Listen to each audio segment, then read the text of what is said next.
High above Earth, hidden behind the dark side of the moon, the Varkari swarm hovered in silence. Their ship, like a black insect's shell, pulsed with a dull red glow. Inside, hundreds of clicking voices echoed through the hive ship corridors. The Varkari were hunters, their species bred for centuries to track, capture, and consume weaker life forms across the galaxy. Earth was just another mark on their star map. Another green world filled with unarmored bipeds who walked upright and built cities without knowing what waited in the stars. Commander Jalith, tall and armored in chitin that shimmered like obsidian, clicked in amusement as images of Earth played before him. Cities full of unalerted humans, aircraft moving without shields, and people dancing under lights with no fear. They were prey, nothing more. The Varkari didn't speak in words like humans. Their thoughts were shared in pulses, but the message was clear. Land the scouts. Begin the harvest. At the same time, in Antarctica, at Weather Station Delta Echo, Dr. Lena Shu sipped lukewarm coffee as the instruments buzzed softly.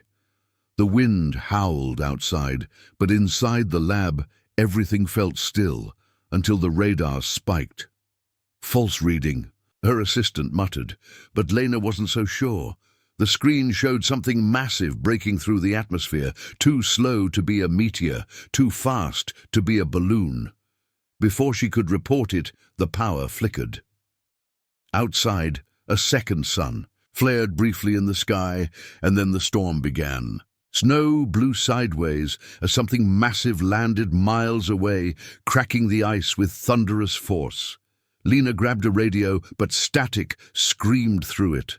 Meanwhile, in the distance, six-legged creatures emerged from the black vessel like shadows. Made of blades, scanning, sniffing, clicking. They weren't machines, they were alive, and they were hunting. The Varkari scout leader extended a sensory spike, detecting heat signatures of life forms nearby. Humans isolated. Perfect test subjects. They moved silently, crawling through the frozen landscape toward the station, their bodies immune to the cold, their instincts sharper than wolves. Back inside, Lena's breath fogged in the dark. Emergency power kicked in, casting red light over the walls. Then came the sound. Not wind, not footsteps, but something scraping across the outer wall like claws. One of the researchers screamed from the hallway. Lena rushed to the sound, but stopped when she saw the blood trail. She backed away slowly, heart pounding, the air thick with fear. Suddenly, a window shattered, and a creature leapt in. It was taller than a man, its mandibles clicking, its black eyes cold and endless. But before it could strike, a deafening boom shook the station. The Varkari twisted its head just in time to see the wall explode inward. Soldiers in white camouflage stormed in, firing sonic rounds and flash grenades. The creature shrieked as it fell, flailing. Lena ducked as gunfire filled the air. Outside, helicopters approached low, blades thumping against the wind. Within minutes, the station became a battlefield of ice and fire. Another alien tried to retreat into the snow, but a drone followed and detonated near its legs. The surprise was complete for both sides. The humans didn't run, they fought, they adapted instantly. The Special Ops team, codenamed Glacier Watch, had been activated the moment Lena's signal reached a buried relay antenna, a protocol buried in the UN's deepest files since 1952. As the final alien dropped to the ground, twitching, Commander Riker of Glacier Watch approached Lena. "You okay?" he asked, helping her to her feet. She nodded, still shaking. "What are they?" she whispered. Riker looked at the wrecked creature. Not friendly, and not alone. Above them, the snow swirled heavier. A second Varkari ship hung silently. In orbit, its sensors recording everything. One scout had survived, crawling back into the ice, broadcasting a broken message. The prey fought back. The fleet's silence was heavy. No one in the Varkari swarm had expected resistance, especially not like this. They were predators. They had never lost a harvest, until now. On Earth, Fort Sentinel activated global lockdown protocols. Across the world, strange weather patterns, power failures, and missing persons were being linked. Something was coming, and fast. In the cold dark of space, the Valkyrie Queen hissed in displeasure. Earth, once a target of easy meat, had shown its teeth. The hunt had begun, but the outcome was no longer certain. Snow fell in thick sheets over the broken remains of Weather Station Delta Echo, now surrounded by makeshift barricades, burn marks, and the stench of alien blood that steamed in the cold. Air like smoke. Soldiers in white gear moved like ghosts across the snowfield, checking for movement, weapons raised, eyes sharp. Lena Shu sat inside a heated tent, wrapped in a blanket, trying to calm her thoughts. Her hands trembled not from the cold, but from the memory of those black eyes, those clicking sounds, and the scream of a man being dragged down the hall. Outside, Commander Riker studied the remains of the creature his team had killed. Its body armored, yet pierced by high-impact rounds, its claws thick and hooked made for tearing. One soldier near the perimeter signaled with urgency, pointing to fresh tracks leading into the nearby ice canyon. "We missed one," Riker muttered, motioning his team to follow. Deep in the ice, the last Valkyrie scout moved silently through tunnels formed over centuries, wounded but alive, leaking blue ichor. Its mind pulsed warnings back to the fleet, its mission no longer about hunting, but surviving. It had never felt fear before, it didn't know the word, but it understood now that the soft creatures of this world were not weak. They had fire, strategy, and something far more dangerous, unpredictability. The Valkyrie moved deeper, sensing warmth and electromagnetic fields ahead, another base, smaller, hidden beneath a glacier. Meanwhile, Riker's team tracked the signs, alert and tense. A drone zipped ahead, scanning the narrow tunnel. Its signal cut off instantly. "It's close," Riker said, tightening his grip on his rifle. As the squad pushed forward, the ice crackled beneath their boots. Suddenly, the tunnel collapsed behind them. The trap had been set, not by them, but by the creature. From the shadows, it attacked, fast and brutal. A soldier screamed as it dragged him away, his light flickering out. The rest opened fire, but the Valkyrie vanished into the darkness again, too fast, too smart. "Fall back!" Riker shouted, but the tunnel twisted into a maze. Blood smeared the walls. Panic began to rise. Back at Fort Sentinel, alarms echoed through the underground halls. The data from Lena's intercepted signal was decoded, encrypted. Alien pulses layered with biosigns and what looked like ritual codes. This wasn't just an invasion, it was a hunt. Earth had been marked long ago, and now the predators had returned. A decision was made. Protocol Helix 9. Full planetary awareness. World leaders were quietly informed. Military units were told. To prepare for non-human contact, civilian communication would remain silent, for now. At the canyon base, Riker and his remaining team regrouped in a narrow chamber lit by flickering blue lights. They had wounded. Supplies were low. The radio barely worked. Lena's voice finally came through, faint but clear. "Hold your position. Reinforcements en route." But they didn't have hours. They had minutes. The Valkyrie scout circled above them, crawling across the ice ceiling like a spider. It watched, waited. Then it struck again, this time going for the injured. One soldier raised a flamethrower. Flames roared through the ice, melting. Walls revealing another horror. Bones, human bones, hidden in the glacier. The Valkyrie had been here before, long ago. The realization hit Riker like a punch. Earth wasn't new to them. They'd hunted here centuries earlier, maybe thousands of years back during cold eras, then left when food ran thin. Now they were back and stronger. The scout leapt through the fire, slashing. Riker tackled it mid-air, both rolling into the ice. He drove a blade into its joint, and it shrieked, legs flailing, ichor spraying. Another soldier fired into its head, again and again, until it finally stopped moving. Silence returned, broken only by heavy breaths. They had won, but barely. A medevac helicopter arrived above hours later, lifting them out one by one. Lena stood by the landing pad, watching as the survivors returned, pale and bloodied. "How many?" she asked. Riker looked down. "Too many." The body of the alien was sealed in a reinforced container and flown to a classified lab. Scientists gathered like vultures, eager to tear it apart. But the real question remained. How many more were coming? That night, as the wind howled across the polar ice far above the planet, the Valkyrie fleet adjusted its course. Earth was not prey, Earth was a challenge, and the swarm did not back down. The second wave was already on its way.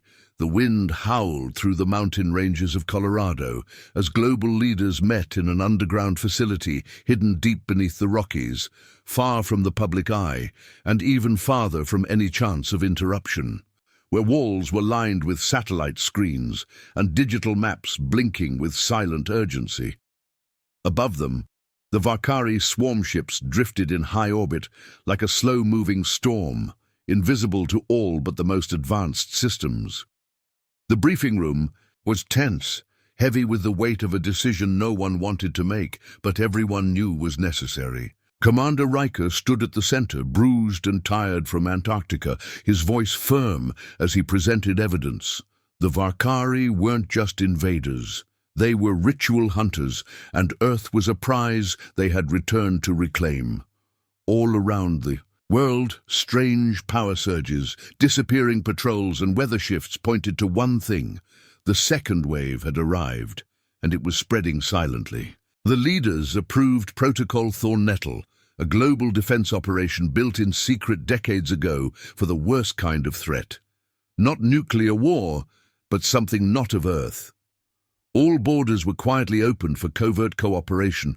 Old enemies became temporary allies, and militaries that had once stood ready to fight each other now trained side by side. In Vietnam, drone teams launched from jungle platforms, creating sensor nets across ancient paths once used in wars long forgotten.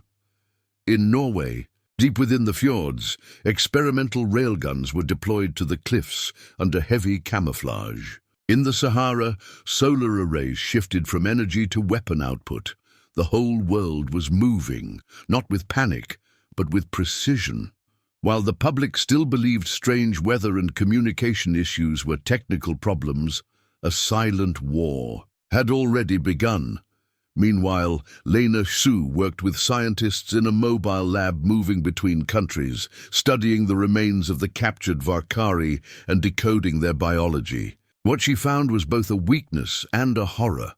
Their bodies reacted violently to iron-rich environments, and Earth's natural composition was slowly poisoning them. But instead of retreating, the swarm was adapting, shifting to bio-armored suits and fast-growing skin layers, evolving in real time.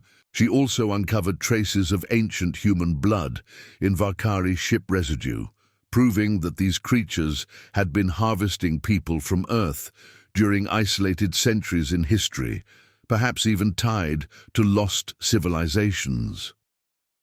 In Brazil, a Valkyrie pod crashed in the jungle, and local tribes disappeared overnight.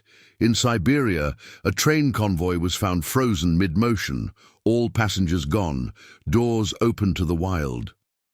Operation Thornettle responded swiftly. Strike teams moved into each zone, but what they found shocked even the most hardened commanders. Humans cocooned in resin-like material, alive but drained, their minds echoing strange whispers as if touched by alien thoughts. In one daring mission, a joint team of US and Indian forces ambushed a Valkyrie hunting group near the ruins of a Himalayan temple. Using low-tech traps, heat lures, and terrain advantages, they destroyed the alien squad with minimal loss. The victory wasn't just tactical, it was psychological. Word spread among units that the Valkyrie could bleed, could be killed, and most of all, could be outsmarted. But just as hope began to rise, a new twist emerged. Satellite feeds captured a dark shape moving behind the moon, larger than any previous vessel, silent and cold. Lena called it the Hive Ark, possibly a command ship or a breeding vessel. It didn't attack, didn't signal, it simply watched. Global defense units prepared for something worse than attacks, possibly a full-scale harvest. The UN sent out a silent command to ready all nuclear warheads under Project Titanlock, but only as a last resort. Earth was adapting quickly, but so were the Valkyrie. They began dropping multi-legged siege engines that could burrow into cities from below, avoiding satellite detection. In Cairo, one such machine emerged in the dead of night, tearing through ancient streets before being stopped by homemade explosives planted by resistance fighters. In Tokyo, cyber defense engineers repurposed old robotics tech to jam Valkyrie signals, briefly turning their own machines against them. Small victories stacked up, but so did casualties. Every win came at a cost. In the control center beneath the Rockies, Riker reviewed maps showing glowing red zones, places Earth was slowly losing. He knew Operation Thornnettle was buying time, but not much. What kept him going was Lena's new breakthrough, a way to weaponize Earth's iron-rich atmosphere, using magnetic storms to overload Valkyrie suits and disrupt their hive signals. The plan was risky, global, and never tested. It required activating dozens of decommissioned satellites, including those built for the Cold War. Preparations began. Across Earth, people who had never met or even spoken the same language worked together, silent in purpose, fierce in unity. The Valkyrie thought Earth would fall easily, but instead they had awakened something they did not understand. Humans were chaotic, unplanned, emotional, and violent when pushed, but they were also stubborn, clever, and bound together by something no alien mind could measure: the will to survive. As the Hive Ark pulsed with energy and new alien pods began to drop near major cities, Lena transmitted the signal to launch the Storm Protocol. In minutes, the sky above Earth turned wild. Magnetic clouds swirled and lightning danced unnaturally. Across every battlefield, Valkyrie units howled in confusion as their suits shorted out, their vision blurred, and their hive voice went silent. It was not the end, but it was the first real turning point. Humanity, once hunted, was now hunting back, and the storm had only just begun. The sky above Earth was no longer silent. It burned with strange lights and unnatural storms as magnetic pulses twisted the clouds into spinning towers of fire and static, and the once perfect order of the Valkyrie hive began to crack under pressure they had never faced before. In the heart of New Mexico, where one of the main alien drop sites had burrowed deep beneath the desert sand, Operation Thornnettle launched its boldest mission yet. Strike Group Houndspike, a mixed team of hardened soldiers, tech engineers, and drone specialists, dropped into the red zone under cover of the artificial storm. Their goal was clear: reach the main Valkyrie relay node, shut it down, and sever the enemy's battlefield. Control. Commander Riker led the charge, his armor scorched from past battles, but his mind sharper than ever, every move backed by real-time guidance from Lena Shu, who now operated from a mobile command truck hidden beneath the ruins of an abandoned radio observatory nearby. The Valkyrie were confused. Some wandered like lost animals, twitching, crashing into walls, and even attacking each other. The hive voice distorted and filled with static, but others adapted fast, switching to line-of-sight commands and falling back into organized hunting packs. The team moved fast through the tunnels, past torn metal, broken alien tech, and old human bones sealed into the walls, signs that this was not their first time building nests on Earth. The deeper they went, the more the air changed, filled with buzzing energy and the sharp, cold scent of something unclean. Suddenly, motion sensors flashed red, and without warning, two Valkyrie beasts, larger than any seen before, emerged from the darkness. their armor reflecting the lightning above, their claws glowing with heat. A firefight exploded in the tight corridor, weapons blazing, sparks flying as metal hit bone, and screams echoed through the dark. One soldier went down, dragged into the shadows before anyone could react. Riker grabbed a thermite charge and threw it down the tunnel, filling the space with flame and smoke, giving the survivors just enough time to move. As they advanced, Lena warned them of a new danger: biofeedback radiation from the core node. Ahead, something that could disrupt even their own minds. Despite the risk, they pressed on because if they didn't destroy the node, the Valkyrie would regain control and launch a full assault on Earth's remaining cities within hours. Back on the surface, Lena and her team watched helplessly as the Hive Ark began to shift position, its black shape sliding like a shadow across the sky. It was preparing for something big, and time was almost out.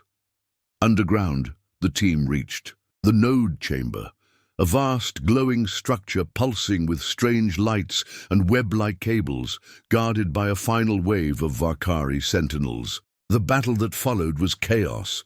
Bullets flew, grenades exploded, and blood, red and blue, covered the walls. Riker was hit, but kept moving, crawling toward the node with a magnetic pulse bomb strapped to his back. He set the timer, gave one last look at his team, and dove behind cover just as the chamber exploded in a blinding wave of light and energy. The blast shook the tunnels, collapsing walls, frying alien tech, and sending a pulse through the hive link that echoed into the sky. At that exact moment, across every battlefield on Earth, Valkyrie units staggered, screamed, and dropped, as if something inside them had been torn away. In Moscow, a siege tower collapsed in silence. In Nairobi, alien crawlers stopped mid-attack. In Sydney, the skies cleared as Valkyrie drones spun out and fell into the ocean. The prey had struck back, and for the first time in the history of the swarm, the hive had gone dark. The arc above Earth went still, its lights flickering, its energy signatures dropping. Lena's voice, choked with emotion, confirmed it too. Every defense team worldwide. The node was destroyed, and the hive was cut off. Earth was no longer just surviving, it was winning. But victory came at a price. Only 3 members of Strike Group Houndspike made it out, pulled from a collapsed tunnel hours later, bruised, bloody, and half frozen. Riker was not among them. His signal had vanished with the explosion, and no trace of him was found. Lena stared at the satellite feed of the Ark, which now floated like a dead god above the planet, and whispered to herself that it wasn't over, not yet. Deep in space, something stirred in response to the hive's silence. Far from Earth, on another world once harvested by the Valkyrie, a signal blinked to life, a failsafe perhaps, or something worse. But Earth no longer waited to be hunted. Across the planet, humans began preparing to go further, to find the Valkyrie's origin, and to end the threat at its source. The prey had bitten back, and the hunters now knew fear.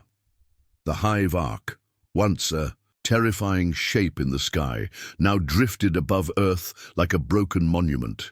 Its black shell cracked and flickering with dim light, no longer the center of control, but a wounded beast waiting for its end. And far below, the world that had once been seen as prey now stirred with purpose and fury. Across cities and frozen plains, human teams gathered, not to defend, but to prepare for a final strike. And though silence had settled over the swarm, every commander knew it would not last. The Valkyrie might be broken, but they were not finished. In the command bunker beneath Alaska, Lena Shu stood beside the final blueprint for Operation Ashwake, the first counter-invasion plan ever built by humanity. A mission to board the dying Hive Ark and search for its heart, its brain, its queen, or whatever remained of the Hive's control source, and destroy it before it could reawaken. The mission was not meant to be clean or safe. It was built on the idea that someone would not return. Yet volunteers came in waves. From North America to Eastern Europe, special forces, scientists, even ex-convicts with combat history stepped forward, drawn not by reward, but by revenge. They called themselves Thornborn. Each wore a black badge with a silver claw mark, a reminder of what Earth had survived. The boarding ship, Torchwind, was a modified deep space freighter with a hull covered in iron dust and pulse fields, its engines silent and its weapons experimental. It launched quietly in the dark of night, carrying 40 Thornborn into orbit. Among them was Captain Sarah Vaughan, a demolitions expert who had lost her brother in the Sydney blackout, and Dr. Kamal Virek, a biologist who had spent weeks studying the remains of the Hive soldiers and believed the Queen, if it existed, might still be alive inside the Ark. As Torchwind docked onto a shattered section of the alien craft, silence swallowed them. No signals, no movement. Only a long, pulsing hum that echoed in their helmets like a heartbeat. They entered through a jagged wound in the hull, stepping into black tunnels lined with melted metal and strange vines that twitched at their presence. Every step deeper into the Ark revealed more horrors, half-formed creatures sealed in growth, sacks, human remains blended into walls, and symbols glowing faintly as if reading the humans' intentions. Suddenly a sound pierced the silence, a clicking, distant at first, then growing louder. The swarm was not dead. It had only gone quiet, watching, waiting. The team moved fast, planting charges, scanning structures, mapping the inner layers. In one chamber, they found a control pod with a Valkyrie corpse still fused to it. Its head split open, its blood crusted across strange controls. Kamal warned that these weren't just machines, they were alive in some way, and whatever intelligence ran the Ark might be inside the walls. Then came the attack. From vents and cracks, swarmlings poured out, smaller but faster than ground. Forces, their limbs sharp and quick, their eyes glowing with fire. The Thornborn fought back, bullets and fire cutting through waves of shrieking creatures, but the swarm didn't stop. It learned, adjusted, dodged. One by one, soldiers fell. But they kept pushing forward. Sarah led the charge through a sealed gate, blasting it open with twin charges, and behind it lay the core chamber, a pulsing, sickly sphere suspended in chains of light and black fluid. It wasn't a queen. It was something worse.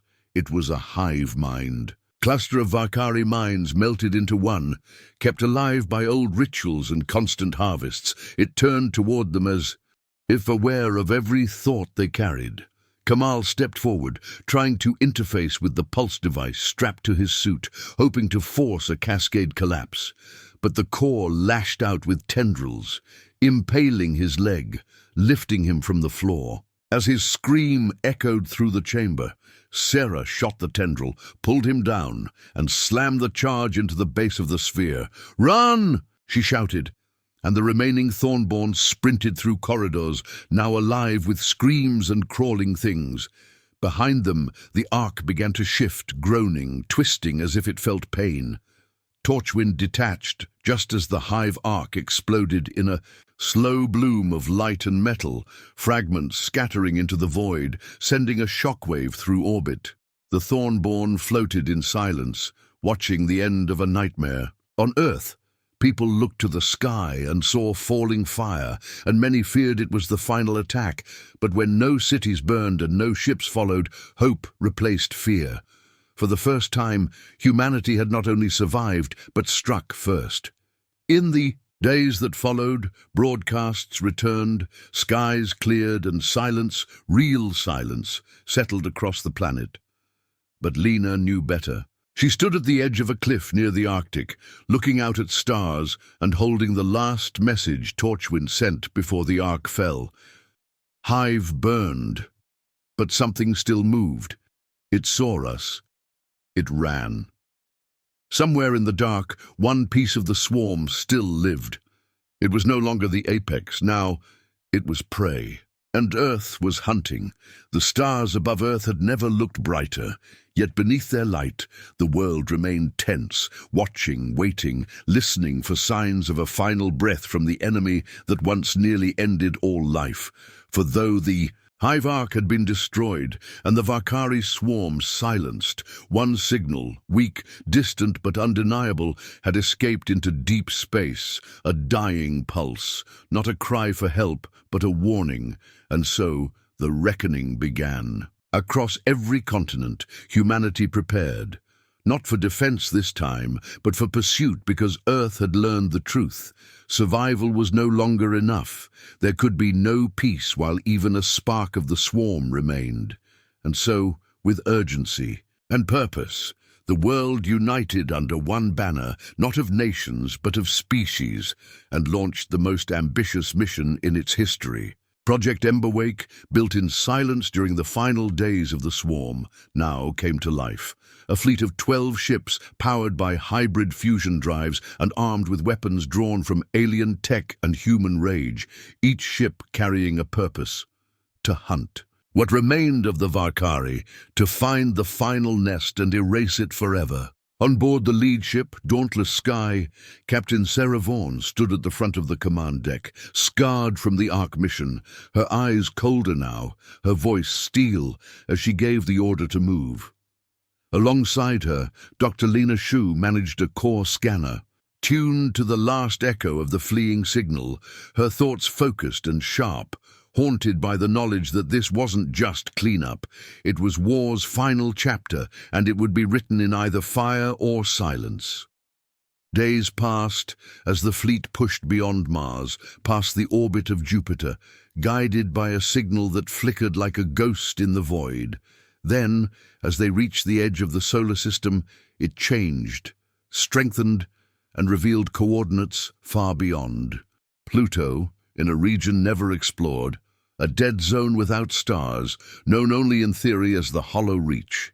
There, nestled in the dark like a wound in space, was the Nest World, black, massive, and orbiting a red dwarf sun with no name, its surface pulsing with faint green lights and ancient scars from long-forgotten wars.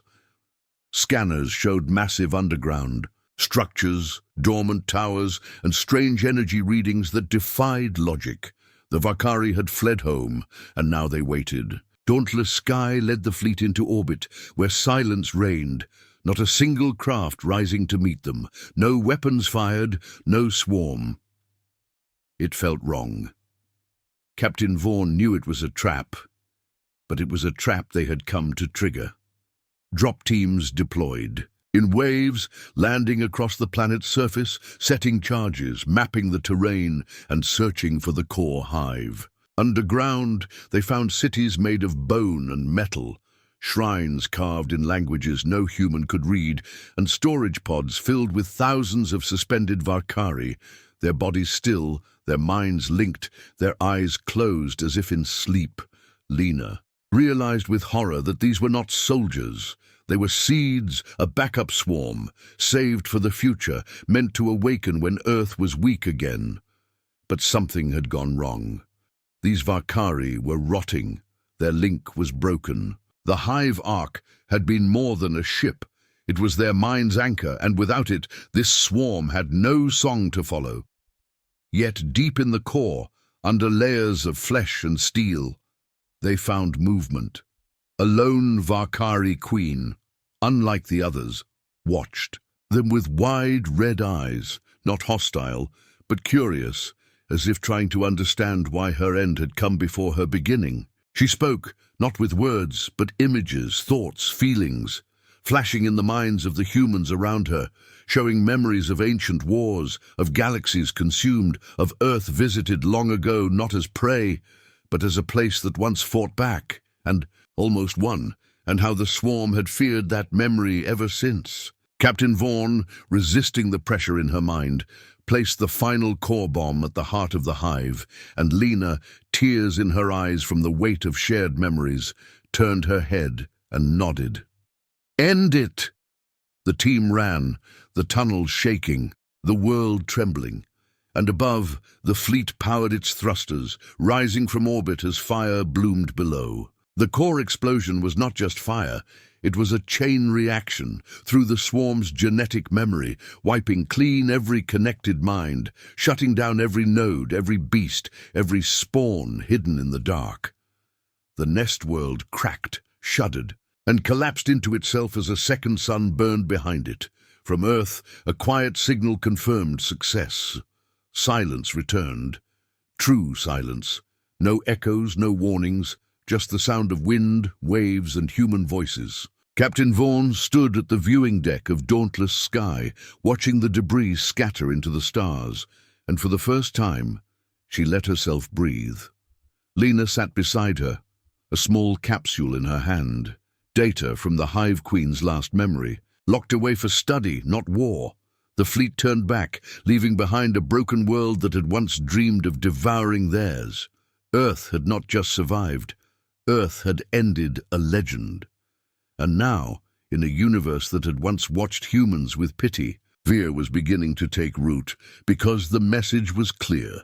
Humanity was no one's prey. Not anymore. Not ever again.